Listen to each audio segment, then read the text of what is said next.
Peggy 7.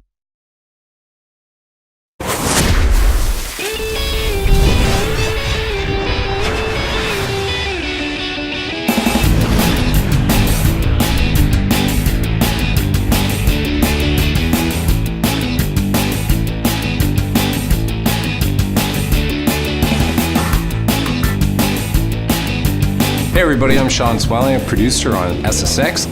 My areas of the game are presentation, campaign, and characters. So the characters SSX aren't necessarily changing, they're being evolved and updated to match the new challenges that are going to be in this game. A lot of new adventures for the characters, and a lot of that's going to be around the gear and what they're wearing. I'm going to show you where we were in the past with the characters and where we're going now. We have SSX, Tricky, 3, On Tour, and Blur, and here's the lineup of the characters. And as you can see, they've all gone through their different variations, from wearing t-shirts on the mountain to crazy kind of clothes and afros and the whole bit. Now I'm going to hand you off to Ron, who's going to talk about Elise Riggs, one of my favorite characters, and explain the process we go through to take her from where she was into what she's going to be in this new game. I'm Ron Bignell, art director on this franchise, and I'm just going to take one of the characters here, run you through sort of a process in terms of how we're evolving our characters. It's about staying true to the franchise and bringing the SSX IP characters of the old and bringing them into the SSX of the future. And there's a flavor that's going on here, which is more about believable gear, believable wardrobe, to enable the characters to exist and do their best in this more of a rough, natural world.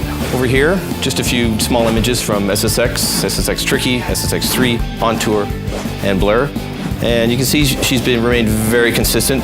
I think the artist, depending on who the character lead was, probably had a little bit of anatomical fun in terms of her build, but that's what character artists do. These images here is the current concept art that we're working with in terms of evolving Elise. This gives you kind of a look at the process we go through. I mean, you can just tell from a build and proportion, she's very true to where she was. I mean, this is not a simulation sports game. This is not anatomically correct models. This is, sort of superheroes on a snowboard. So we're pushing proportions, pushing scale, and well, that is there to support, the over-the-top gameplay and the exaggerated worlds that they live in. So that's it for taking a look at the concept art and the process we go through to create our IP characters. Let's take a look at Mike Christensen's work. He's our character modeler lead, and see Elise in game.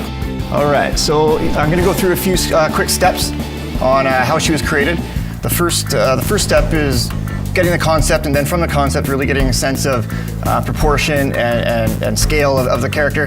Here we're just showing a quick demo of the base meshes, where you start from. Once that step's done, we get into a software package where it's more all about the detailing, things like wrinkles, materials, pore detail. Once all the high resolution details are done, what we do is we bake them down to textures and then apply that to the game mesh.